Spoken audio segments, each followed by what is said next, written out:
com o tema Um Novo Olhar para o Tratamento da Obesidade. O Hospital da Obesidade realiza neste sábado o primeiro simpósio médico, vai ser no Fera Palace Hotel, centro de Salvador, evento que vai discutir os avanços e abordagens inovadoras para lidar com essa complexa condição de saúde. Pois a gente vai mergulhar mais no assunto. Conversa agora com o diretor técnico do Hospital da Obesidade, o endocrinologista Sérgio Braga, conosco aqui no Issa Bahia. Muito obrigado por aceitar nosso convite. Bom dia, doutor Sérgio. Bom dia, Jefferson. Quando se fala em obesidade mórbida, é muito comum falar também em cirurgia bariátrica, mas não é a única solução para cuidar desse problema. Confere? Sim, confere, Jefferson. A proposta do Hospital da Obesidade é a gente atender justamente a um público que não deseja cirurgia bariátrica, que muitas pessoas não desejam realizar uma cirurgia que pode trazer complicações. Nós atendemos também um público que já fez cirurgia bariátrica, emagreceu, mas voltou a recuperar um peso perdido. E nós atendemos pacientes que têm contraindicações à cirurgia bariátrica. Então, esse grupo de pacientes todos, eles ficavam aí meio que perdidos, Jefferson, sem uma opção terapêutica adequada. E aí nós estamos surgindo para tentar ajudar a esse grupo de pacientes. Agora, é uma abordagem que tem que levar em conta várias abordagens ao mesmo tempo, não? Porque eu fico aqui imaginando, e me corrija se eu estiver errado, mas tem que ter um atendimento psicológico, nutricional, atividade física e o que mais? Porque é um problema bem Nós, complexo esse, não? sim, a obesidade é uma doença que tem múltiplas causas. Então, todas as doenças que têm várias causas, elas são de difícil terapêutica, né? Diferente de uma infecção, que a causa é uma bactéria. A gente vai lá e mata essa bactéria e resolve o problema. A obesidade tem causas orgânicas, causas emocionais, causas psiquiátricas, causas psicológicas, causas genéticas. Então, é mais difícil o tratamento. E aí a proposta é que a gente trate esse paciente como um todo. Nós temos aqui a abordagem médica, que é a mais antiga no tratamento da obesidade, mas junto com isso nós temos a equipe nutricional, a equipe de psicologia, que faz um trabalho muito forte, com atendimentos individuais e atendimentos em grupo, inclusive com aulas e palestras para os pacientes, para que eles aprendam mais sobre a doença. Nós temos a equipe forte atuante de educadores físicos, além de terapia ocupacional, fisioterapia, enfermagem.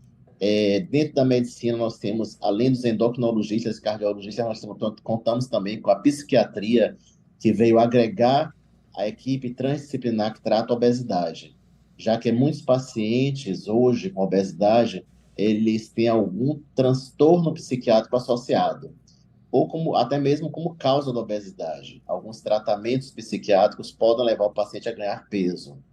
E o ganho de peso pode fazer com que surjam algumas patologias psiquiátricas. Então, amanhã, inclusive, no simpósio, nós teremos uma palestra também com um dos nossos psiquiatras aqui da equipe. O simpósio, na verdade, é no sábado, não é? No sábado, É, me exato. perdoe. Agora, essa abordagem multidisciplinar, doutor Sérgio, eu fico imaginando, já é uma prática adotada tem um certo tempo, não é? Ou seja, como a gente começou no início, a cirurgia bariátrica não é a única solução. E se referindo a esse simpósio que vai discutir avanços e abordagens inovadoras, o que tem de novidade para cuidar da obesidade mórbida?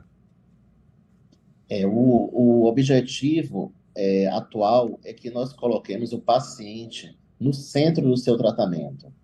É importante ouvir o paciente, é importante a gente ouvir esse paciente para que a gente possa individualizar o tratamento desse paciente. Aqui no hospital, nós temos toda a equipe transdisciplinar acompanhando esse paciente e ele fica internado aqui conosco, sendo acompanhado por toda essa equipe. Como nós submetemos ele a uma dieta bem restritiva, esses pacientes que fazem dietas muito restritivas, eles têm que ser monitorados.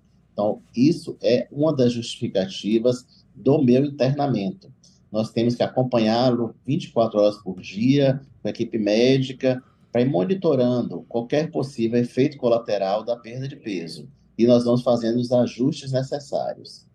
Como você disse, o tratamento multiprofissional já é uma coisa até mais antiga, mas a nossa proposta aqui é que a gente faça um tratamento transdisciplinar. O que é isso? Aqui na nossa equipe, o médico ele também sabe um pouco do tratamento psicológico. O psicólogo também sabe um pouco do tratamento do educador físico. O educador físico ele também sabe um pouco do que a nutricionista está fazendo. Então não é a gente ficar acomodado, cada um na sua função. É a gente interagir enquanto equipe e cuidar desse paciente que está no centro do tratamento. É isso que a gente faz aqui, Jefferson. Doutor Sérgio, bom dia, Ernesto aqui. Bom dia. A obesidade é um problema de saúde que alcança uma parte expressiva da população e de segmentos diferentes da nossa sociedade, né? Mas de que maneira as pessoas, digamos, da população mais pobre, mais carente, que não tem acesso a tantos recursos e a esses recursos transdisciplinares, a essa abordagem tão complexa e completa, né? Para tratar esse assunto, que não tem uma origem somente como você explicou. De que maneira essas pessoas podem buscar também um acompanhamento qualificado? Isso existe dentro do SUS? Sim, infelizmente nós estamos falando aqui sobre doença, obesidade. O ideal é que a gente estivesse falando apenas sobre prevenção, mas isso é uma coisa para um futuro. Não sei se um futuro próximo ou um futuro mais longínquo, né? Mas existem poucas políticas públicas de saúde voltadas para cuidar do paciente portador de obesidade. Mas existem sim. Existem alguns centros especializados já. No governo do estado da Bahia tem um centro especializado nisso. Na Universidade Federal da Bahia tem um centro especializado nisso. A fundação, a Escola Baiana de Medicina também tem um ambulatório de obesidade. E esses grupos, eles tratam o paciente obeso ambulatorialmente, né? O que difere um pouco da nossa proposta, que é justamente internar esse paciente para poder tentar, de uma forma mais rápida, modificá-lo, né? Nós ensinamos ao paciente sobre a doença. Nós não apenas tratamos ele, nós fazemos ele buscar o autoconhecimento, nós temos práticas de yoga e de autoconhecimento, nós temos aulas informativas, mas, voltando à sua pergunta, Ernesto, sim, já existem alguns centros de tratamento de obesidade a nível de serviço público, sim. Agora eu lhe pergunto, a gente fala sempre, se refere à obesidade como problema de saúde, como uma doença, mas existem muitas pessoas gordinhas e gordinhos que são felizes com o próprio corpo, que não têm esse tipo de problema. É possível, portanto, encontrar um caminho em que a obesidade não seja um problema nem para a cabeça, nem para a saúde da pessoa? Até Sim, para a gente não estimular nada parecido com gordofobia, por exemplo, né? não, não, não, longe disso nós estamos. Mas sim, existem pacientes que eles demoram de se enxergar portadores de obesidade. Mas obesidade, sim, é uma doença. Agora, o fato de algumas pessoas portadoras de obesidade não identificarem isso nos seus corpos como doença, isso ainda tem que ser muito trabalhado, né? Então, essa questão vem sendo até discutida mais recentemente, mas a preocupação da ciência é que a obesidade é uma doença e que causa outras doenças ainda. Então, vai chegar algum momento que a pessoa pode ter obesidade, não ter ainda uma hipertensão, diabetes, mas com o passar do tempo, essas doenças vão aparecer. Porque a gente sabe que a obesidade por si só é causadora de outras doenças. Já temos descrito cerca de 150 a 200 patologias que surgem em pessoas portadoras de obesidade, única e exclusivamente por causa da obesidade. Inclusive, sabe-se que câncer está ligado a uma incidência maior de câncer que está associado à obesidade. Agora, doutor Sérgio, quando é que a obesidade, mesmo essa que Ernesto se refere, que pode ser vista como uma opção da própria pessoa, enfim, se acha gordinha e vive bem, quando que essa obesidade se transforma numa obesidade mórbida? Nós temos vários graus de obesidade. Isso é uma fórmula, um cálculo que é feito chamado de IMC, que é o Índice de Massa Corporal. Na internet existem várias fórmulas que você calcula facilmente isso. A gente precisa de utilizar o peso e a altura do paciente e a gente chega a um valor. Se esse índice for até 30, o paciente não tem obesidade, né? Até 25 é normal, 25 a 30 seria aquele paciente com sobrepeso e acima de 30 é aquele paciente com obesidade. Aí nós temos dentre esses, de 30 a 35, seria um obeso grau 1, 35 a 40, uma obesidade grau 2, e acima de 40 de índice de massa corporal seria obesidade grau 3. Esse nível de obesidade, esse grau de obesidade, com certeza os pacientes já estão apresentando outras doenças ou estão com outras doenças sendo agravadas pela obesidade. Então, o nosso público maior é realmente tratar o obeso grau 3, porque ele já está com diabetes, já está com hipertensão, já está com colesterol alto, já teve infarto ou um derrame. Então, ele já tem, como a gente chama de comorbidades. E a gente tratando esses pacientes, essas comorbidades vão ser melhor controladas. O que não significa dizer, também eu aqui estou magrinho, aqui me mantendo no peso dos meus 1,74 m, tenho 74, 75 quilos, isso também não significa dizer que eu não tenho problemas, né? Não. Essas doenças, diabetes, hipertensão, infarto, elas acometem qualquer pessoa. Agora, os pacientes obesos têm uma predisposição maior a apresentá-las e um risco maior. Digamos, eu vou lembrar a vocês a questão da pandemia que nós vivemos agora recente. Não sei se vocês lembram. No início da pandemia, os pacientes que mais morriam de Covid eram quem? Os Eram obesos pacientes diabéticos e pacientes obesos. obesos. Exato. Então, assim, isso até fez com que muitas pessoas passassem a identificar melhor a obesidade e buscassem tratamento. Porque isso foi um alerta, serviu para a população um alerta assim, ruim, né? Um alerta negativo, mas fez com que essa população de obesos passasse a se preocupar com o excesso de peso. E eles buscaram mais tratamento durante a pandemia.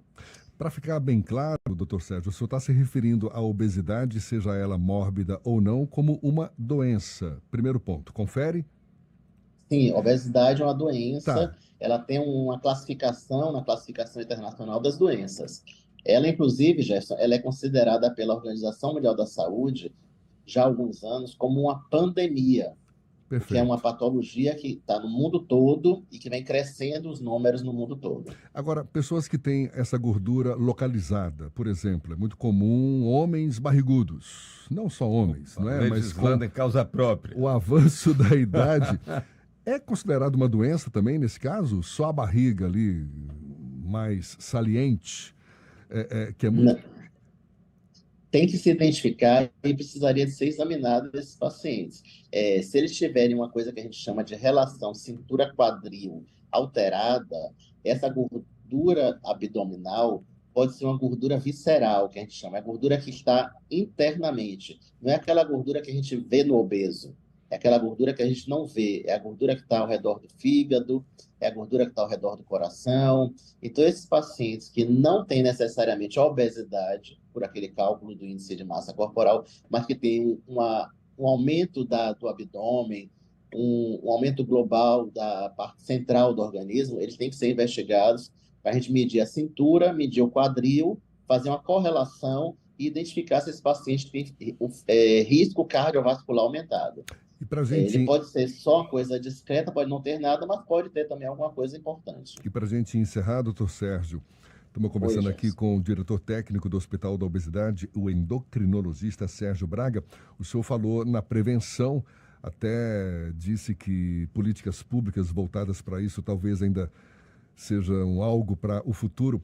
Que prevenção existe hoje? Ou seja, o que as pessoas em geral podem fazer para não desenvolver a obesidade, seja ela a obesidade mais comum ou a mórbida? Pronto. O que é que se pode fazer hoje de uma maneira geral? Buscar se ter um estilo de vida saudável, né? Uma prática regular de atividade física, uma alimentação equilibrada, saudável, evitar os excessos, né? Nunca compartilhar e compactuar com excessos, excesso de bebida alcoólica, excesso de comida. E uma outra coisa que a gente aqui bate na tecla e que a gente deseja fazer em algum momento é assim, a prevenção mais primária. A gente precisa de ensinar as pessoas o que é uma alimentação saudável, porque não é só falar, alimente-se de uma forma saudável. E o que é uma alimentação saudável? Faça uma atividade física, mas que atividade física você pode fazer? O que é que a gente recomenda? Então, isso é a prevenção. Ter um estilo de vida saudável. E ter uma o recado cabeça pode ficar aqui. e ter uma cabeça boa também, não é? Evitar ansiedade, coisa do gênero, porque o aspecto mental é importante Isso. também, não? Conta muito. E assim, é uma retroalimentação. O aspecto, a mente estando bem, o corpo está bem. O corpo estando bem, a mente fica bem. Doutor Sérgio, muito obrigado pela sua disponibilidade, endocrinologista, diretor técnico do Hospital da Obesidade, que vai estar realizando neste sábado o primeiro simpósio médico com o tema Um Novo Olhar para o Tratamento da Obesidade. Um prazer mais uma vez e muito obrigado. Um abraço, até uma próxima. Bom dia, doutor Sérgio. Um abraço, Jefferson, equipe. Muito obrigado. Agora 8h47 na tarde firme.